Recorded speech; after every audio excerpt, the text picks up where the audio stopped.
एक दिन शाम का समय, प्रदोष का दिन, प्रदोष काल, भगवान देवाधिदेव महादेव माँ जगतजननी पार्वती जी के साथ में भ्रमण पर। देखिए, अगर प्रदोष का व्रत नहीं कर सकते, प्रदोष के दिन आप व्रत नहीं कर सकते, मान लो आपसे भूखा नहीं रहा जाए, प्रदोष का व्रत नहीं कर सकते, प्रदोष के दिन आप भूखे नहीं रह सकते, मंदिर भी नहीं जा सकते, दिया भी नहीं लगा सकते, तो शिव महापुराण की कथा कहती है कि प्रदोष के दिन, प्रदोष काल में अपने ही दरवाजे के पास देवाधिदेव महादेव का स्मरण कर लक्ष्मी की वृद्धि के, कार्य सिद्धि के, संपदा को प्राप्त करने के लिए आप अपने ही दरवाजे के पास में एक दीप लगा सकते हैं। कौन से दिन? प्रदोष। उससे 1000 गुना शिवलिंग में बल की प्राप्ति होती है।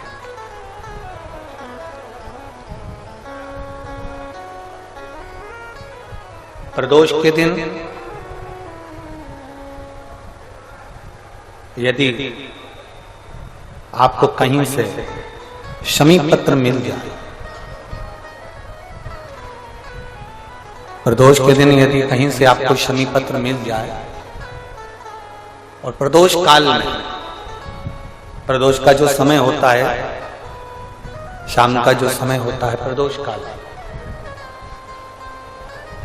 4 प्रदोष 5 प्रदोष आप कर देखिएगा कि आपका कोई काम है, कोई नौकरी के लिए आप अप्लाई कर रहे हैं, कोई समस्या बड़ी विकट आ गई है, कोई तकलीफ, बड़ा गला पकड़ रहा है बेटा, कोई तकलीफ विकट आ गई है, कोई समस्या विकट आ गई है, प्रदोष के प्रदोष काल में अगर एक शमी पत्र भी आप घर के शिवलिंग को, अब ये करने के लिए आपको मंदिर के शिवलिंग नहीं जाना, अपने घर में जो शिवलिंग, चाहे वो स्फटिक का हो, पारद का हो, कंकर शंकर का हो, लकड़ी का हो, जो शिवलिंग तुम्हारे घर में, कांच का हो, चाहे वो नर्मदा के कंकर का हो, नर्मदेश्वर हो, पाषाण का हो, जो शिवलिंग, चांदी का हो, सोने का हो, तांबे का हो, पीतल का हो,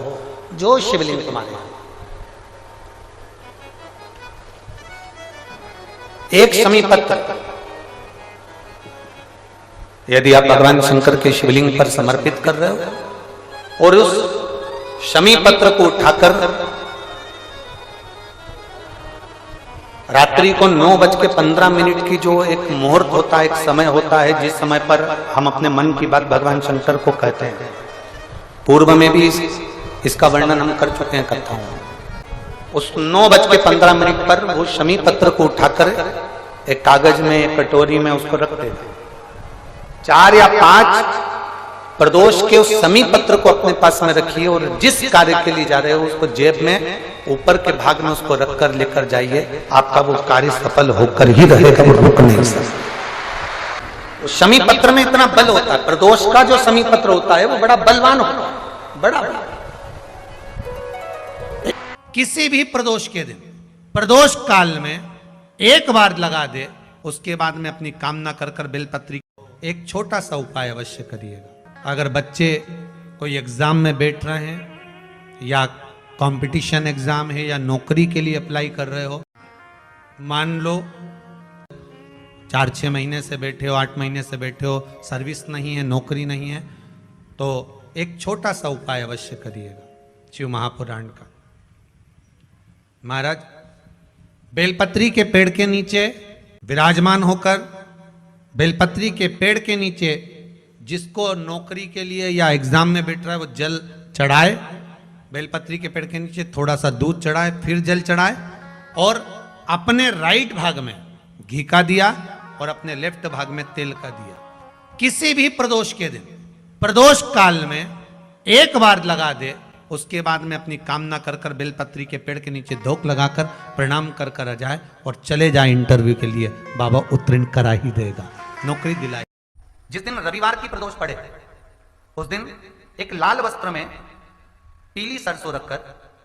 और उसके अंतर्गत कुछ भी, एक या तो बमुल का कांटा ना मिले तो गुलाब का कांटा ही उसके अंतर्गत रख लीजिए। और मान लो कोई काम ऐसा है कि उसमें पैसा तुम्हारा आ ही नहीं रहा, बहुत घाटे पर घाटा जा रहा है, नुकसान बहुत हो रहा है और कोई काम हो ही नहीं रहा, तो महाराज जिस दिन रविवार की प्रदोष पड़े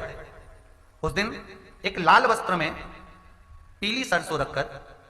और उसके अंतर्गत कुछ भी एक या तो बमूल का कांटा ना मिले तो गुलाब का कांटा ही उसके अंतर्गत रख लीजिए और उसको शिव मंदिर का स्मरण कराकर शंकर भगवान का नाम लेकर रू रू भैरव, कौन सा भैरव है उसकी भी कथा भी आने वाली है। ये दारुक नाम के राक्षस का संहार करने के लिए जब माता अवतार लेगी तब शंकर भगवान बच्चे का रूप रखकर रोएंगे, तो शिव जी का एक नाम होगा रू रू भैरव। ये भैरव कहां पर रहता है? तो कहा ये शमशान में रहता है। कहां रहता है ये भैरव? शंकर का जो एक अवतार है रू रू भैरव, ये भैरव अवतार शमशान में रहता है। तो इस भैरव का काम क्या है? तो कहा शमशान में, शमशान की जो अग्नि होती है भले की लकड़ी रहे, भले उसमें कोई पदार्थ डाले ना डाले, थोड़ी देर में वो अग्नि रू रू आवाज, हल्की सी शमशान की जो अग्नि जलती है उसमें एक आवाज आती है। आप ऐसे कोई अग्नि जलाएंगे ना तो आवाज नहीं आएगी, ध्यान देना। हमारे शमशान में अगर जो लोग गए होंगे मुर्दा जलाने के लिए तो अगर वो एकांत में बैठेंगे तो उसमें से एक आवाज आती है रू रू रू। तो शिव पुराण कह रही है कि उस सरसों को, कांटे को रूरू भैरव का नाम लेकर जिस व्यापार जो नहीं चल रहा है, दुकान जो नहीं चल रही है, उस दुकान के सामने, उस व्यापार के सम्मुख में उसको जला दिया जाता है। यह करा जाता है रवि प्रदोष के लिए। महाराज कौन से प्रदोष? रवि प्रदोष के लिए, जो सुख का भान कराता है, व्यापार की उन्नति के लिए, समृद्धि के लिए, लक्ष्मी के लिए इसका प्रयोग किया जाता है। तो यहां पर दारुक नाम का जो असुर है, दारुक नाम का जो राक्षस है, उसका एक ही कहना है कि मैं मरूं, मना नहीं है ब्रह्मदेव पर, वो मरने का। नंदी का एक पांव जो ऊपर होता है, आप लोग दर्शन करे होंगे शंकर जी के मंदिर में नंदी के, तो नंदी का एक पांव उठा हुआ होता है, एक पांव नीचा की ओर होता है। हड्डी से जुड़ा हुआ रोग, नेत्रों से जुड़ा हुआ, मस्तिष्क से जुड़ा हुआ कोई रोग रहता है तो एक नीले कलर का फूल आता है महाराज, उस फूल में हल्दी डालकर गुरुवार का प्रदोष पड़ने पर जो नंदी के पांव के पास समर्पित कर देता है महाराज, उसका रोग धीरे धीरे समाप्त होने लगता है। लिंग पुराण कहती है कि नंदीश्वर भगवान के सामने जो पुष्प समर्पित करा जाता है उसको, ये तो लिखा था स्कंद पुराण और शिव पुराण, लिंग पुराण कहती है जो फूल आपने समर्पित करा उसको लाकर पानी की बाल्टी में डालकर आप स्नान भी कर सकते हो, उससे भी हड्डी के जितने रोग होते हैं उसमें आराम लगने लगता है। जैसे कहीं शरीर नहीं चल रहा, हाथ झुन्न पड़ रहा है, हाथ काम नहीं कर रहा, हाथ में झुंझुनी आ रही है, कंपन आ रहा है, जैसे मान लो कोई,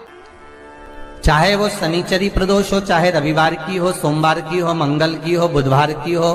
गुरुवार की हो, शुक्रवार की हो, शनिवार की हो, कोई भी वार की हो, पर बैसाख महीने की प्रदोष, प्रदोष काल में